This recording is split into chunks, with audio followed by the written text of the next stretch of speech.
to Deakin. My name is Simon Han. I'm the CEO of Deakin Prime, the corporate education arm of Deakin.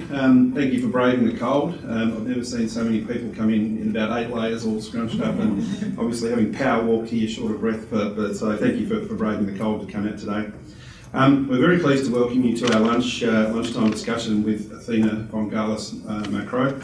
Athena is going to discuss how organisations can foster their talented women to encourage them to take on leadership roles. By way of, yeah, we'll clap for that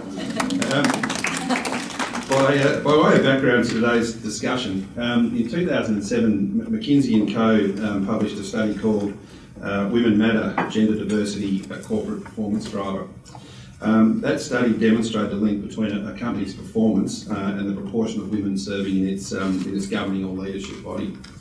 In 2008, McKinsey broadened that research to identify the reasons why, or the reasons for performance affecting, by examining the leadership styles that women typically adopt. In 2009, they continued that by surveying 800 business leaders worldwide, which confirmed that certain leadership styles or behaviours typically adopted by women are critical to organisations to perform well in a post-GFC world. But global research still confirms that women are underrepresented in boards on corporations, although there has been some improvement. But the gender diversity within executive teams still remains very low.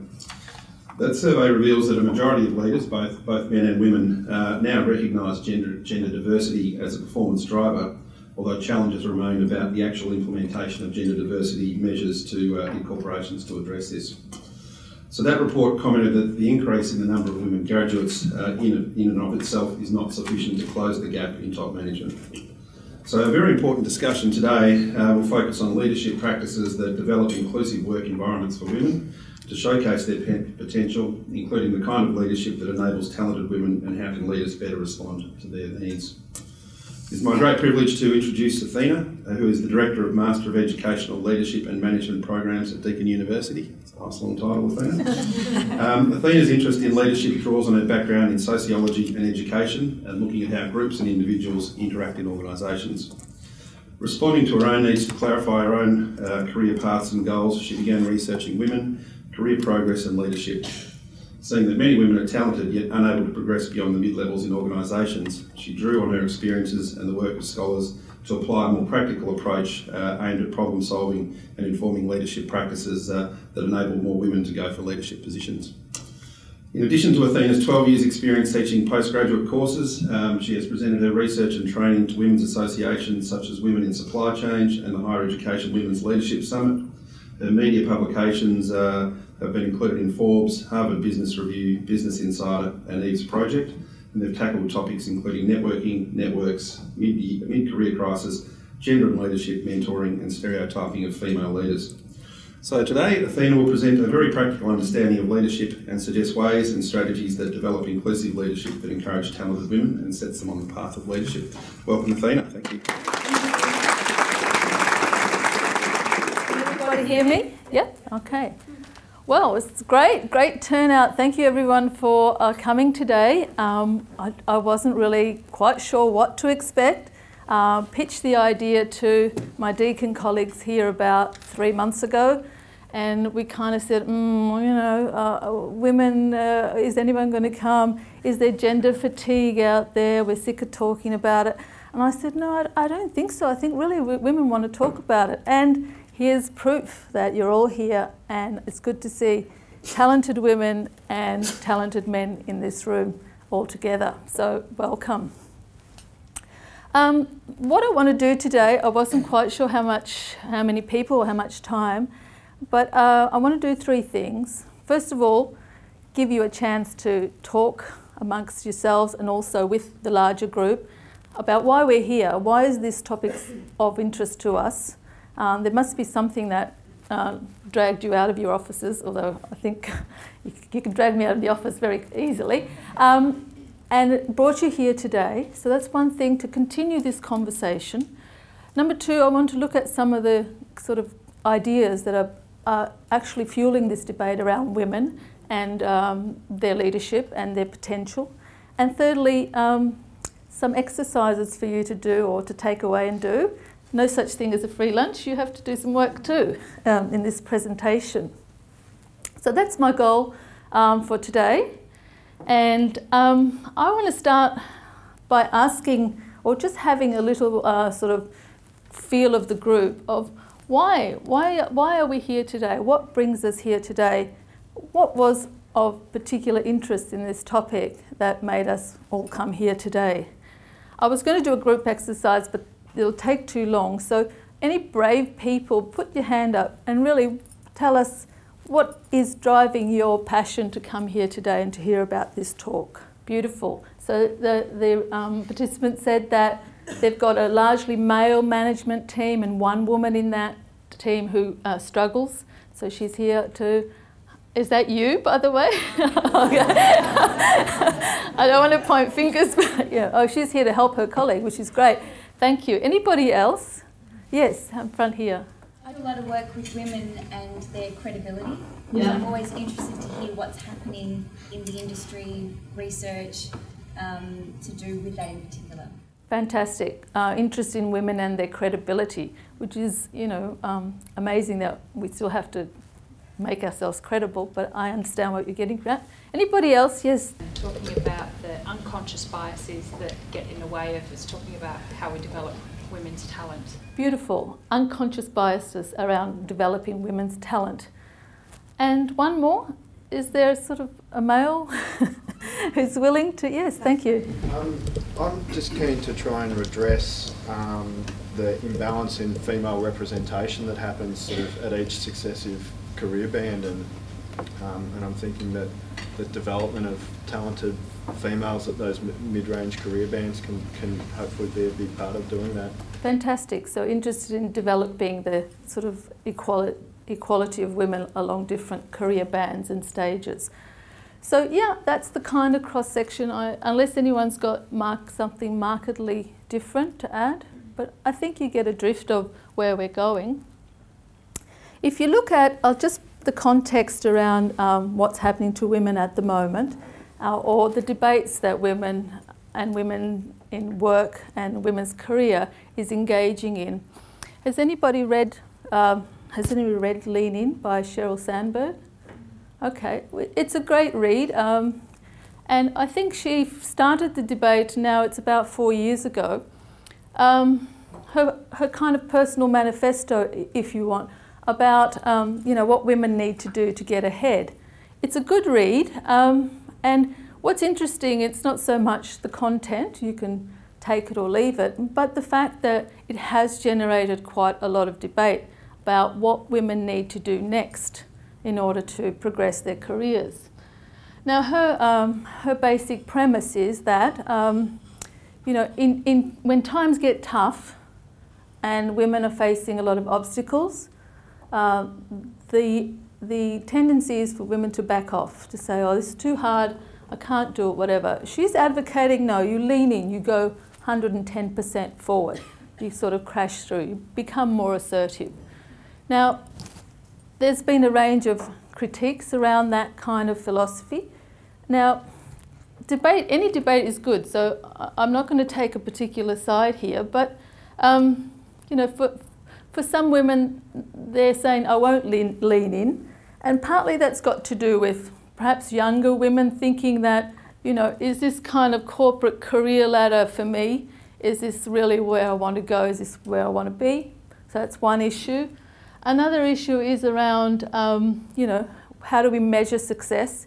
Is success measured by achieving a CEO status or something like that? So there's all notions about what is success and how we measure it. I think that's common to most people. And then there's also this other cartoon here is some workplaces are really difficult, so you could lean in all you want. You'd probably end up falling on your face because, you know, there isn't any scope to move. So even the debate's been very interesting for a spotlight on what's happening to women in sort of business and organisations. Oops. And most recently, another ongoing issue is around women's equal pay and credibility, I think. And this was the first executive editor of the New York Times, was untimely dismissed. She said it's because I asked for equal pay with my other executives. They said it's because she was underperforming. And I think it's still in the courts. So this is the context in which we are having our own local concerns about what's happening to women that we work with. So, our first chance to chat. What's the consensus at your table? Do you think women really want it? They really want this leadership to get to the top? Will it make any difference if we have women at the top, more women at the top? And think about your own workplace. What's one of the obstacles or challenges that you think women have in your workplace? So let's have a 5-minute talk amongst your table, perhaps say hello to each other, and then I'll just have a range of hands going up to see what's going on at your workplace. This is your bit. Okay, I'm really sorry to stop the conversation. We'll have a chance to pick it up again and keep adding to the talk as we go along. It was really great to see everyone adding their views in. Can I have perhaps some of the tables down there? Just one person from each table, if you can. I won't do every table because there's too many. But a table from down there, sort of what was the general discussion around your table, if you could just summarise it in a sentence or two? Anybody from way down that area? In Australia, females don't get a lot of support. And we had the example in Hong Kong, there's a lot of female representation at all levels in the workforce, even up to executive level, because they've got maids, they've got cooks, they've got a lot of support with the family, so they don't have the responsibility of, shopping and cooking and looking after the children as much as Australian women. Okay, excellent. So in Hong Kong, the example that a lot of executive women have support because they have the maids and the people helping out with the cooking and cleaning and all that kind of stuff. Perhaps not so much in Australia. Thank you for that. So there's a cultural differences we can learn from. Okay, so support has come out twice, and it's interesting, it's sort of home and life support as opposed to kind of work support. Let's go down this side. Perhaps this table, I hate to pull up people, but yeah, anyone at that table? Talking about the introduction of quotas in organisations and how that can help boost women at certain levels in the organisation. We had an example here of someone who works in an organisation that has 40% quota for women in leadership roles. Yeah. And the Norway example where initially there was a lot of resistance to the introduction of quotas for the first couple of years. Both men and women didn't really understand, or they were resistant because they were, why should we need this? Yeah. But after that, they actually really embraced it, and it's working really well over there. Yeah, the issues around quotas, again, that's controversial even, amongst women, women who are very for it and others who think it's a kind of tokenism. There's no end to that debate.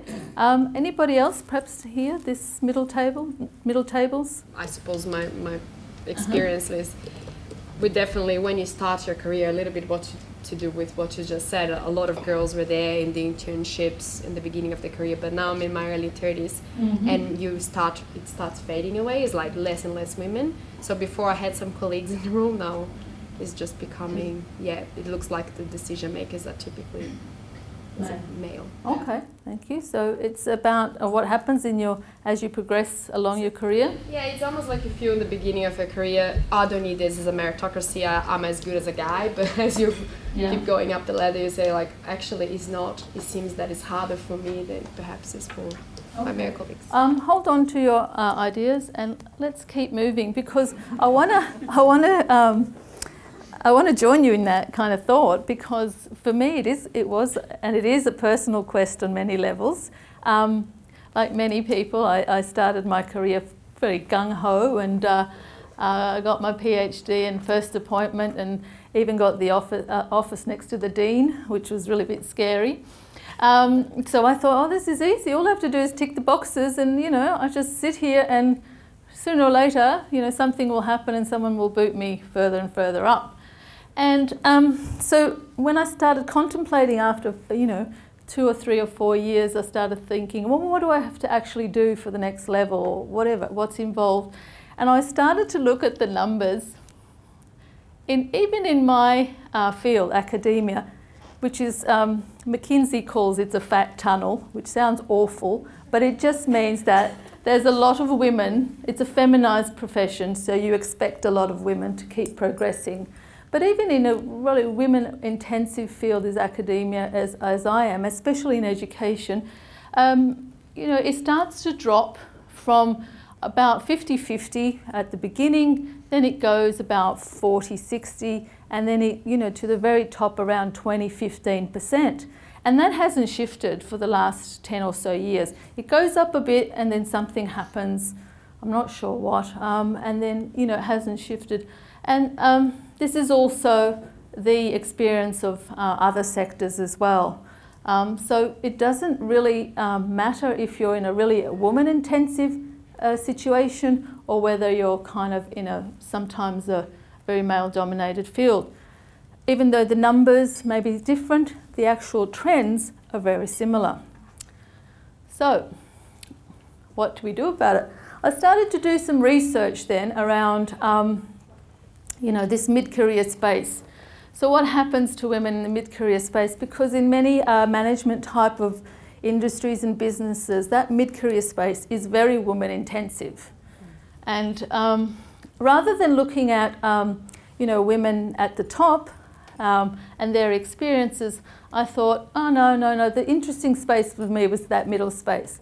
It's what women do in that space which kind of influences whether they're going to go up, sideways, or just stay there. So we did a bunch of research and got some really good articles out of it around networking, around what women want in leadership. It was read by all sorts of different people, like the Bush Centre for some reason was interested in what women want in their leaders. I don't know why, but a lot of different weird places kept picking up, you know, the research to find out. And I think it was in fact that not much research had been done on the mid-career woman, and not just at the top. So I'll share a little bit about this research. Not so much, I'm happy to share the research in detail, but I'll just share the learnings from it for today, I think. Now, this is some of the things we found out, that even though you may have a really woman-intensive middle layer that looks like, you know, it's pretty status quo, what you can bet on is it's not status quo. That, first of all, the notion of gender is not a blanket notion, it's a chameleon kind of notion, because sometimes it's important and sometimes it isn't. And I'm reminded of that quote by Julia Gillard's quote when she said, when she was asked about her, you know, experiences, blah, blah, blah, and gender. And she said, well, gender explains some of it, but not all of it. And I think one of the things to keep in mind is that gender is not just all about all women all the time. And we'll talk about diversity a bit further on. Now, you might also think that this group of mid-career women are doing nothing, they're just doing their job, they're happy. No, they're not. They're actually watching their leaders very carefully. They're observing how they go about things. They're talking to each other whether they like that person or not, what they think of that person or not. So it's quite an interesting hub. They're not just sitting there quiet thinking, oh yeah, this is me, I'm stuck here forever. They're actually observing and strategizing. And one of the things they're looking at is at their leaders. Who is this person leading me? What do they represent? Do I like them? Do I not like them? What makes them interesting? Why should I work for them? All these kinds of questions are part of their everyday internal and also external conversations. And another thing talented women are doing is they're looking at their work. Because if you've got a talent and you're not allowed to shine, then you're asking yourself, what am I doing? What's this work? Is this where I should be? So what you can understand about the mid-career space is that it's a bubbling hub of potential. And the importance of leadership to recognise that potential and to create pathways for that potential to grow is critical.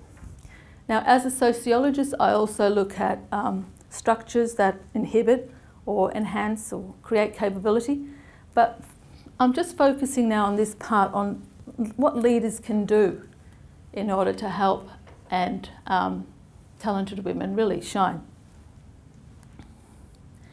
And when we looked at, and this comes from 3 different bits of research, 2 different loads of interviews, and 1 really long survey. And we kind of put the learnings together about the kinds of leadership that is really paramount to enable talented women to kind of find their path. And it's transformational leadership. Transformational leadership basically does not accept the status quo and acts in order to change the status quo. It's not about the day-to-day running of the place, it's about creating change. And 3 things about transformational leaders that are really important. Number 1, the embodying of a personal and meaningful mission.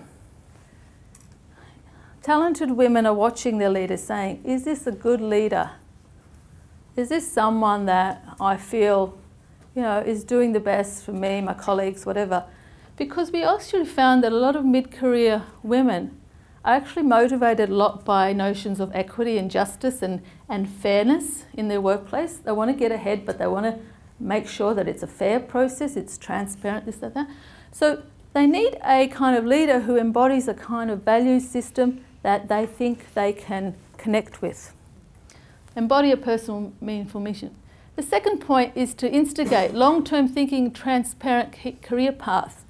And this is about enabling talented women and talent, let's just say talent, to make sure that they can see within the organisation where they're going next year, in 2 years, in 5 years, should they want to stay there. So that career path and long-term thinking is important for transformational leadership, to make that upfront.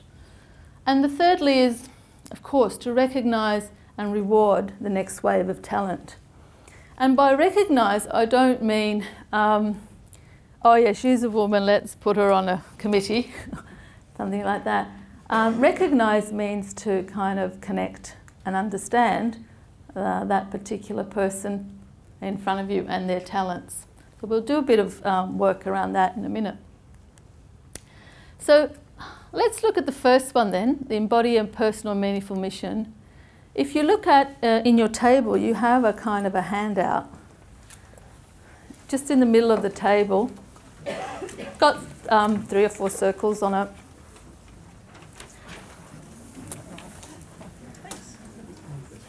And it's about embodying.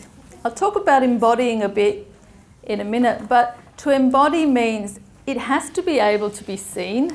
It's no good saying, yeah, I believe in fairness and da-da-da-da-da, but you actually never act it out, so nobody actually knows what you stand for. But it's embodying a personal and meaningful mission. So let's do a bit of reflection. Now, if you're in a leadership position, think about yourself.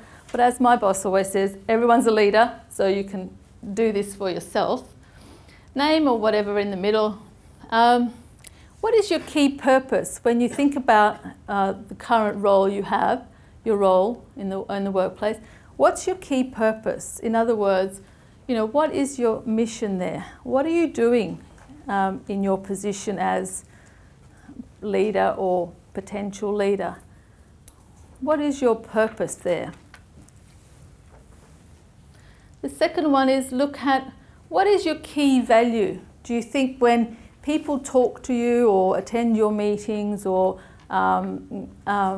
interact with you, what kind of key value do you think they think that you're about? And thirdly, typical leadership. How do I like to act? Am I kind of consensus driven, or do I like to make quick and fast decisions? Am I, everybody's friend? Am I charismatic, or whatever? Think about, how do I like to act?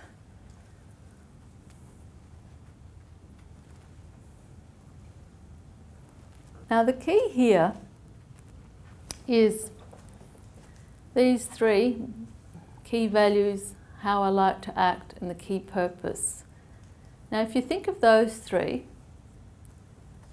and I'm sure there's some really good practices in here, so we can share, but how do you, in your day-to-day actions, interactions, how do you enact your key value or your key purpose?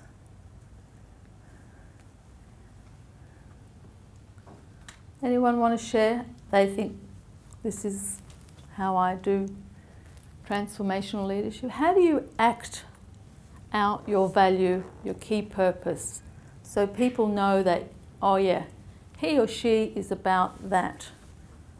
That's a great person to work for.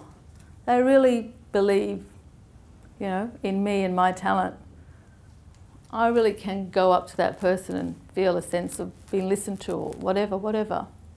Anyone want to share some of their practices, which perhaps they do, or they've seen done? They think it's a very successful way of showing it.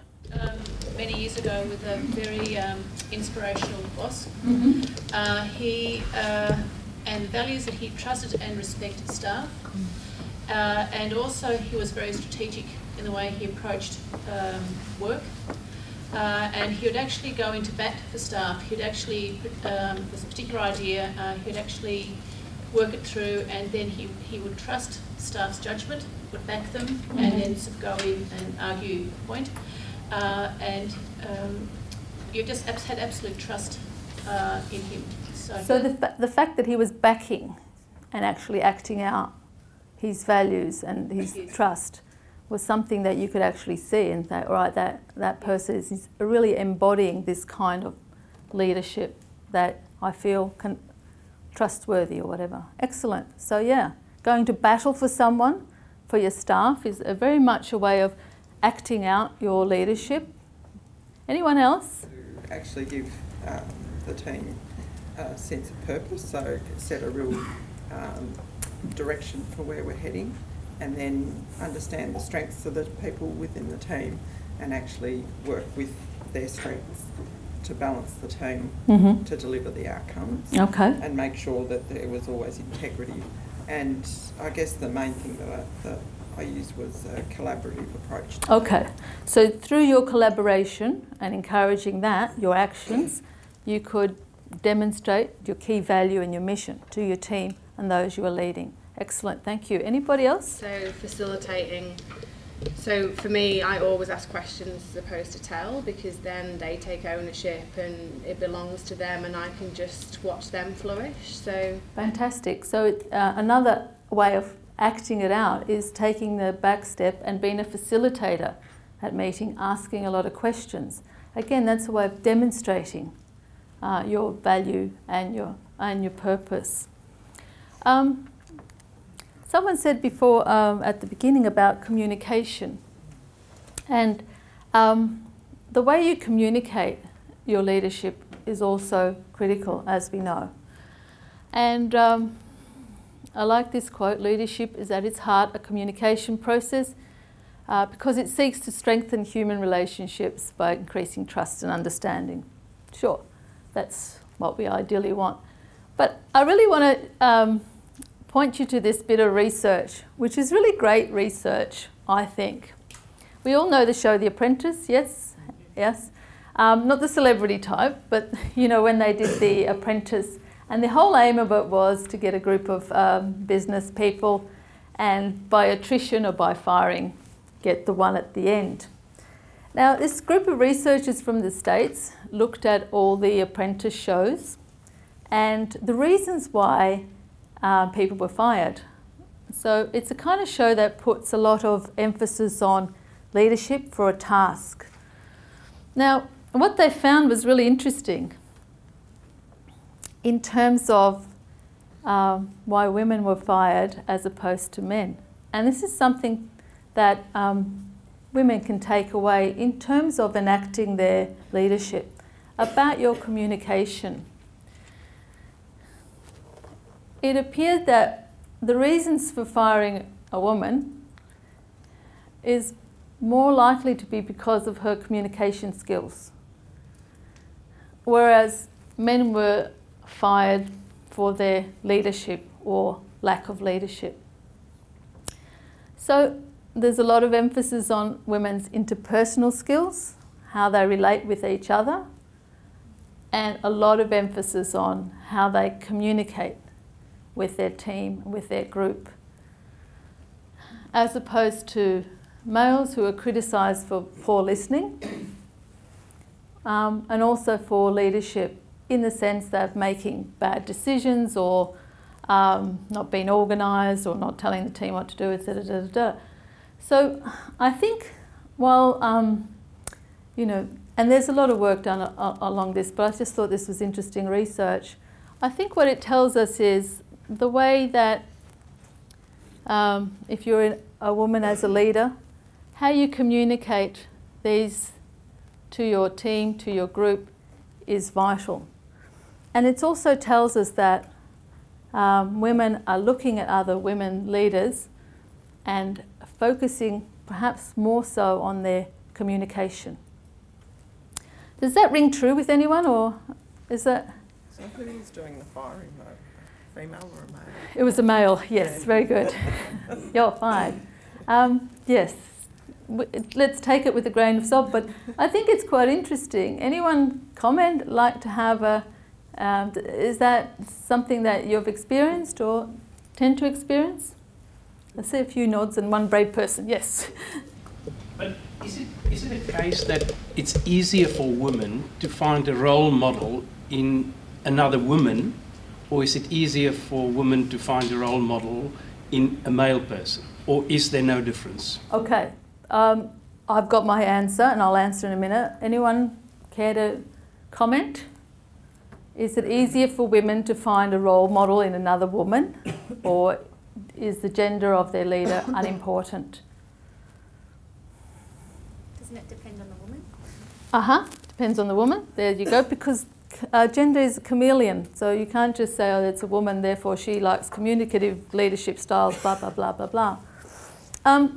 According to the research, and we did that research because we thought, well, perhaps women would have an easier time if they had more women leaders.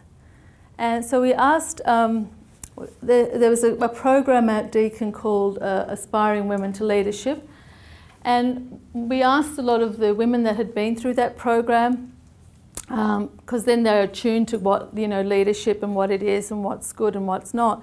You know, what kind of leader do you prefer? And they gave us a whole bunch of stuff. And then we asked, you know, do you prefer women or not? And guess what the answer was? No. The answer was, it was gender neutral. Don't care whose the leader is, as long as these other things about their values or their mission is on target. I don't, you know, it doesn't matter whether they're a male or female. So that was interesting. But, you know, it's good to keep in mind there's a lot of research about, you know, how women are unfairly or not. Okay. The second point, moving along here, is about instigating long-term thinking and transparent career path. And again, this is all part of the task of the transformational leader. Doing these actions within their organisation, within their capacity to change the status quo. So we did a bunch of research on networks and how women network and the value of their network, and that got some good publications there. But if I had to sort of summarise women's feeling in networking, this is kind of the dot points I just threw down, if I remembered the survey right. Everyone knows it's important. Most women think I'm really good at it, but you know, but I hate doing it. It doesn't work for me. In a way, formal networks are easy, but the informal ones are difficult. You know, I'm too busy to play golf. All these other feelings about it. I guess what I want to say about networking is that even though all women know it's important, they don't do it, because usually it's last on the list. Oh yeah, and by the way, between 4:55 and 5 o'clock, I need to network. So it's the part of the transformational leader is to make networking more accessible and to make it a focus for women and to create, help them create the networks. Every talented woman should have a dispersed and wide network. They're the kinds of networks that are most valuable, dispersed and wide. So based on that, if you think about your role, then you should be able to put a name or 2 or 3 names against every kind of information or relationship you need to develop. So there's another list in front of you there, so as we're going through it. So as we're going through it, just can you jot down a name or 2 of different people that you can go to? You're in trouble if it's the same name for everything, as mine tended to be. There's 2 things here. You're doing this for yourself, but you're also, the role of the leader here is to make sure that all their women have this network developed. And if it's not developed, asking yourself, what can I do to help it? Some corporations like IBM have a really good program around, they provide a personal career plan for every sort of woman that they're helping. And part of it is also developing their networks. So you should have someone who can help you get your job done. If you need X and you need Y, you know who to go to, and they'll know where to get resources, who to see, who to phone, who to email, da-da-da-da. So you need one person there who can help you with your work info. Then you need someone to help you develop coaching, feedback, evaluation, someone that can really help you get the most out of who you are and where you want to go. And a shout out to my coach. Where is she? Fiona, where are you? There she is. She's wonderful.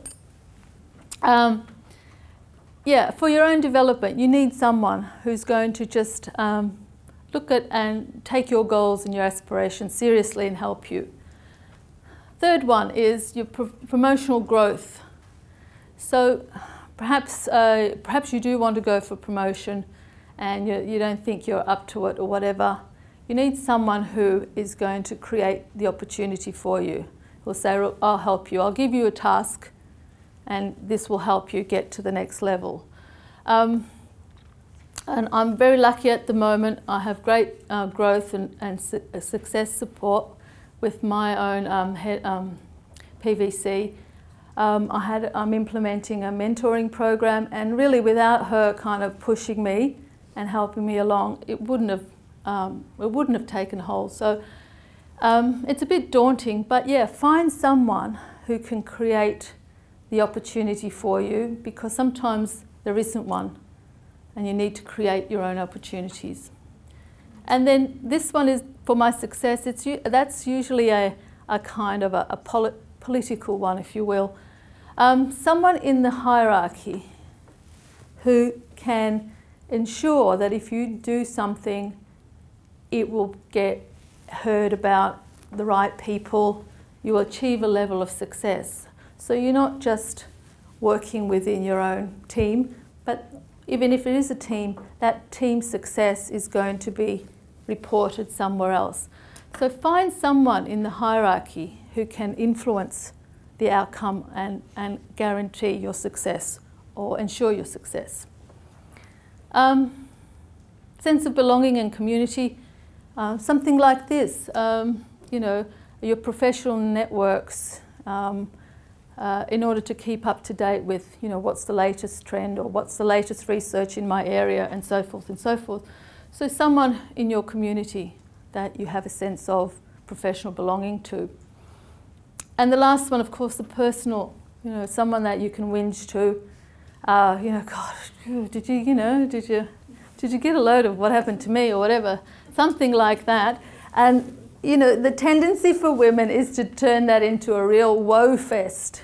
Oh, woe is me, you know, blah, blah, blah, blah. So another thing about that one is try not to make it like a negative, you know, get your knife into everybody kind of thing. But someone who are kind of can pep you up, I think that's more important than sort of letting you dish. Someone who says, look, you know, you had a really bad day, but don't worry about it. You're doing really well, da da da da. So you need your personal advocate there. So you need this network, and you need more than one person. And for a transformational leader, taking an interest in your talented women and making sure they have their network sorted out, and taking leadership and saying, right, this is going to help you with your career path. You know, I can't always be there to say, oh, you know, but there's other people that you can access in order to make sure that you can achieve and release your talent. So that's our second point. Now this one's a bit interesting because it's actually a video and I'm not sure if it's going to work. A theory about recognizing and understanding others. And it's called standpoint theory. And standpoint theory is basically taking a position and recognizing that others have a very different position to you. This is a very crude understanding of theory, standpoint theory. And the whole aim is for you then to be able to stand in their shoes and understand what obstacles are for them and what challenges there are for them. And this is part of the third point about transformational leadership, recognising and rewarding talent. And it's not about recognising, oh yes, we need more women on the team or in management. It's about understanding the different types of women, because I want to stress again, it's a chameleon kind of word, gender or women. There's different types of women. If you look around this room, very different needs, very different challenges, very different obstacles. And the role of the transformational leader in many respects is to ensure that different types of women, so we're talking about diversity amongst women, are given opportunity as well. And the video showed you know, 4 women lined up to have a race, and the first race they go through, and 3 of the women have a t-shirt that says marginalised for all sorts of reasons, you know, blonde hair, too tall or whatever, and one of them doesn't. And they're having this race, and the woman without the t-shirt of course wins. The status quo always wins. But the women with the t-shirt who have challenges for very different reasons are, you know, struggling. They're running along and all of a sudden there's a 6-foot hurdle in the way. So one comes to a standstill and so forth and so forth. The second time they run through the video is with the notion of standpoint theory, that is, being aware of others. The leader is running along with them and then recognises that someone is going to face a challenge. In this case, it's a load of witches' hats there. And the role of the leader is not to stand back and say, oh, this will be great if I watch this, is to actually stop and remove the challenges, get them out the way, watch the person keep going. So by the end of the video, what you see is everyone crossing the line together. Fantastic, because what it's talking about is recognising and rewarding diversity in your organisation. that is, and that also amongst women. The thing about Norway, we talked about the quotas, and we did some research on Norway and the quotas, and we found out that what was happening is that the group of women that were getting on boards, they were like the same group of women getting on all the boards. So they created their own little kind of elitist network. So while on the one hand we can say, yeah, it's women, we keep in mind it's a chameleon kind of idea, this gender. It was only a particular kind of woman getting onto the board. So now we start to dig into the nitty-gritty of gender and women. It's not just women, it's about diversity of women and diversity of talent, and to recognise the difference. Okay, I wasn't going to do this, but I can't help myself, because everyone who talks about women and stuff always gives you numbers. Have you noticed that? I always start with big statistics. It's always doomsday, so I thought I would add to that. In terms of politics, you know, the growth number of women in politics, yes, it is growing everywhere. However, it's still, you know, apart from Nordic countries that we talk about, Norway, etc., look at it, it's like 20-25% at the most. Here in Australia it's gone a bit backwards too. So I did notice that there's money out there for women and board training and education, so that's something. I think they recognise the fact that there is a backward step.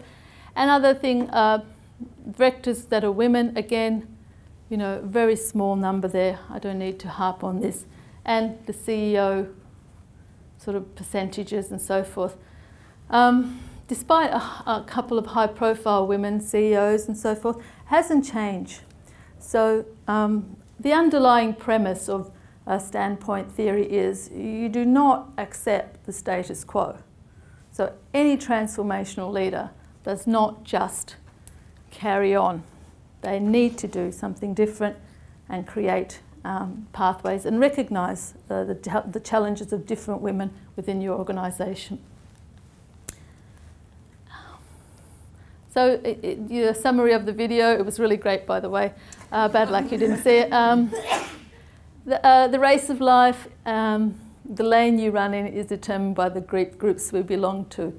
That's very interesting. So we all belong to talented women group. However, within that, there's other subgroups we belong to, and they may be more important in shaping your career and your talent than perhaps just the gender issue. Keep that in mind. Transformational leadership is to bring different perspectives together to enable talent to do what it does best. It removes obstacles, and if you don't do nothing, women are disadvantaged by the status quo. So if you're doing nothing, you're actually disadvantaging women. So I'm very happy to see such a diverse group here today.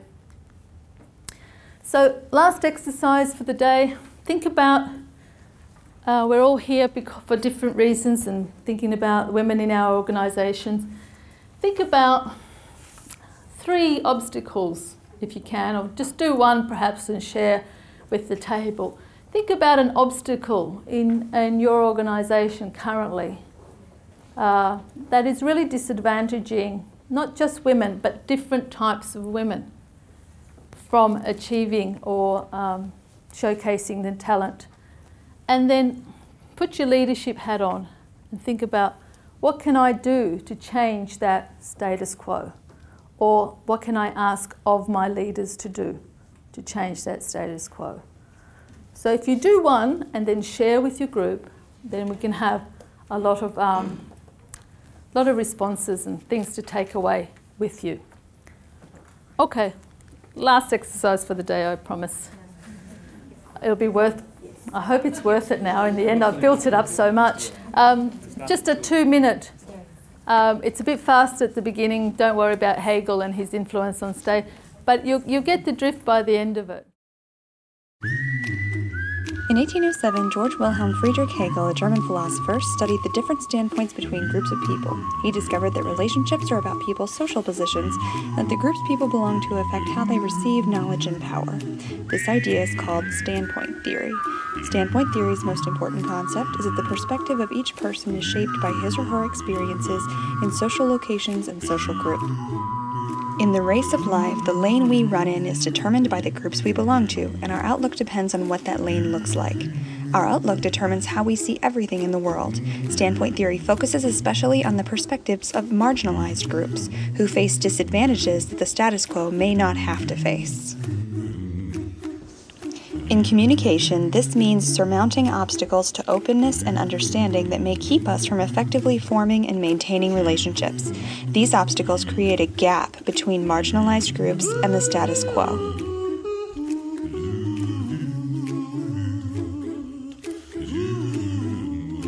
According to standpoint theory, the status quo can't close this gap or understand the difficulties faced by marginalized groups on their own.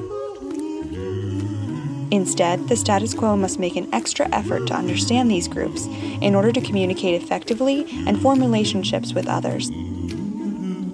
By understanding the experiences of others, we can better communicate with them. Standpoint theory says that cultural competence in communication means taking time to learn about those who are different from us. Cultural competence is the application of knowledge, awareness, and skills that lead to effective interactions. Standpoint theory demonstrates that the only way to make a difference toward understanding and equality is for individuals to change their own behavior and communities. In this way, we can each be intentional about closing the gap. Yeah, I think that was the lovely message, to be intentional about closing the gap, which means not accepting the status quo, and an astute transformational leader being able to see how different people have different obstacles and what they need to do, which is different for everyone, in order to help remove some of those obstacles. So let's go back to our exercise.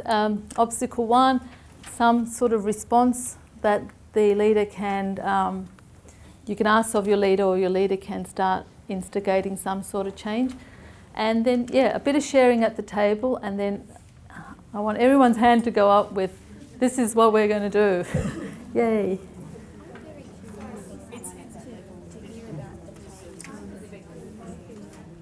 I hope you had a chance to sort of discuss a lot of different obstacles and perhaps solutions or ways to work towards solutions. I think I know you well enough by now to say, can I have volunteer? And you don't have to name your workplace or whatever, but what's an obstacle that you think currently is facing talented women in your workplace? And what's the kind of response that can be sought, or a response that perhaps you're in a position to do something about, which would be great. Yeah, thank you.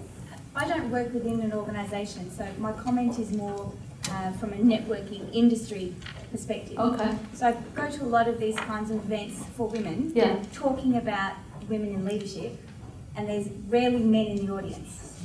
So my big beef is, why are there no men in the audience talking about women in leadership if all the leaders are men? So it just didn't make any sense to me. Why are we the only ones talking about it? And I don't think it's an issue that women need to talk about. I think it's an issue that we need to talk about. Mm-hmm. And so one of the obstacles is that potentially just women are talking about it, and women and men need to be talking about it. And I'm really pleased to say, as I look around the room, this is the most amount of men I've seen in a function talking about women in leadership. So, 3 cheers for the men. 3 cheers for the men. That's fantastic. Yeah, thank you. And I think there has been a shift. I think there has been a shift, and I've noticed it myself. And I think, yes, it is a conversation for everybody. It's not just for women. I mean, women have known this for a while. Interesting exercise I can do. How many people in the room, put your hand up, if your mother was working full-time work?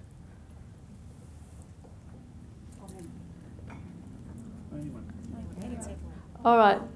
Now, put your hand up if your grandmother was full-time work, paid work. Very nice. Because usually what happens is men get a lot of, it's quite common for men, for their fathers and grandfathers to have worked in businesses, organisations, So there's a kind of a talk that goes with men about work and working outside the home. When I was reading some stats for women, it's only since the 1960s that a lot of women have had mothers who have worked. So it's a relatively new thing, and this is why we talk about it ourselves, because for many women, they haven't had a mother who's worked.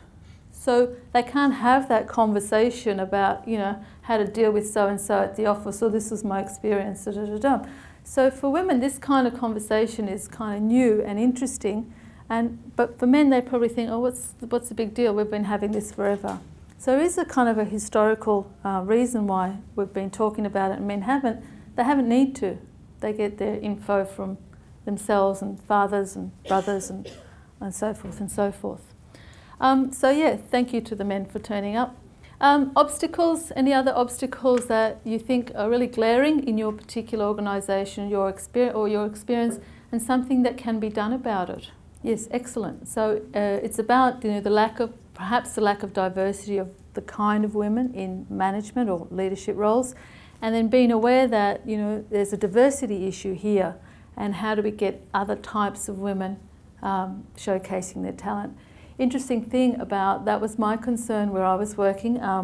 So I put forward a mentoring program and deliberately targeted mentors who weren't usually that, you know, the ones you see, the big professor names, but they were really quiet achievers. So and this is again, you have to have help and support from someone. So we tapped people on the shoulder who said, who, me, you know, what have I got to offer? And, you know, they were quiet, they were usually, you know, not just sort of outgoing type, or perhaps different cultural background. And we said, we want you to mentor because we want our diversity to be okay, and for them to actually have an influence on the next layer of leaders was important too. So there's all sorts of, you know, when you put your thinking hats on to try and create solutions. Anybody else with an obstacle? To the perception that women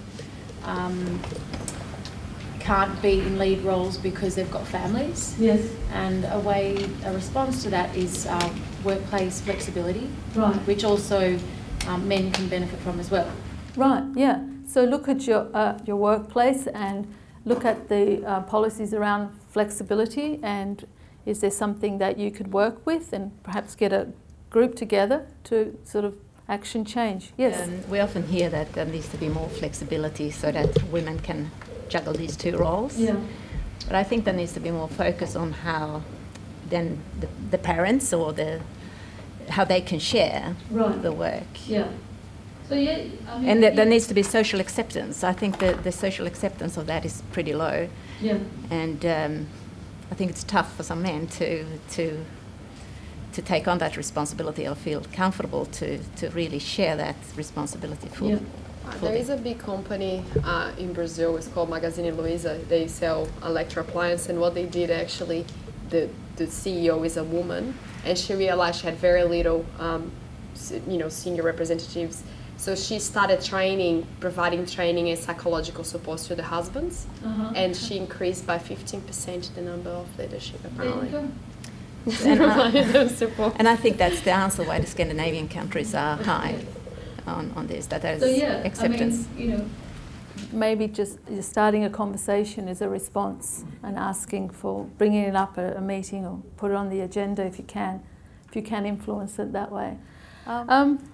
I think we have to wrap it up, unfortunately. I know we've only sort of touched the surface, and it was a good way to begin the conversation, men and women. And final slide, I think. Meaningful model of leading. This is a transformational leader. Creating career paths and networks, making them happen, and recognise and reward diversity of talent and being intentional about closing the gap. And if all else fails, this. If all else fails, just get out of the talented women's way. Let them do their thing, I think. On that note, I want to thank you. Could I just make a small announcement? I did clarify it with the CEO. My name is Jean Duplessis. I'm from the School of Law at Deakin University. And I got a scholarship, an award from the Germans, the German Alexander von Humboldt Foundation. And as part of that award, I'm going to hold 2 forums on gender quota legislation and whether we will have to follow the European move that there is at the moment, Norway in particular. So I've got a very top Norwegian key presenter. I've got somebody from the Netherlands, I've got somebody from Germany, I've got somebody from South Africa.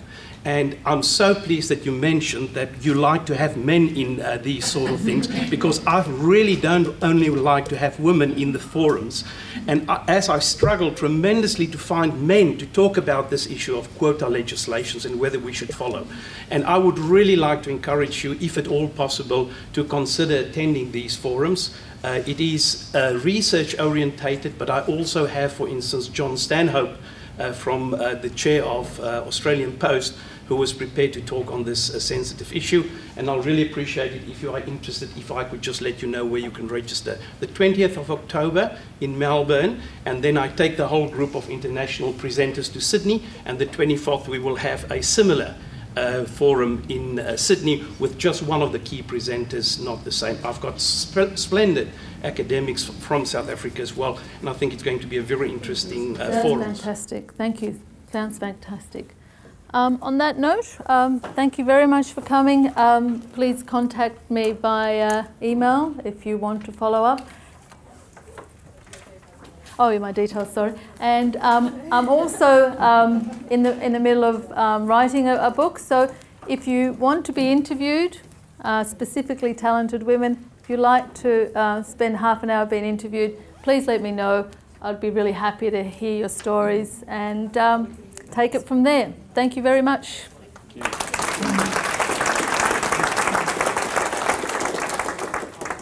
Thank you, Athena. Some really practical insights, and I think everyone, by their presence here, acknowledges the importance of diversity, but the challenge has been actually getting some impact in terms of some change there, and some great practical insights from Athena. So thank you very much. Conscious you'll need to get back to work. Make sure you grab the right jacket and you don't pinch someone else's on the way. But we do appreciate your feedback, so there will be a survey that goes out, and we can also include the details of John's event and some other information. The bringing together events like this around thought leadership topics is a key part of what we do at Deakin Prime. So always interested in suggestions or ideas that you might have. So again, if you can feed them back through the survey or to Georgie, our marketing manager, we appreciate it. So thank you very much for your time, and if we have one final round of applause for Athena. One more thing. I'm going to do a selfie. So get all the group, just put their hands up. Hooray! Thank you very much, everyone.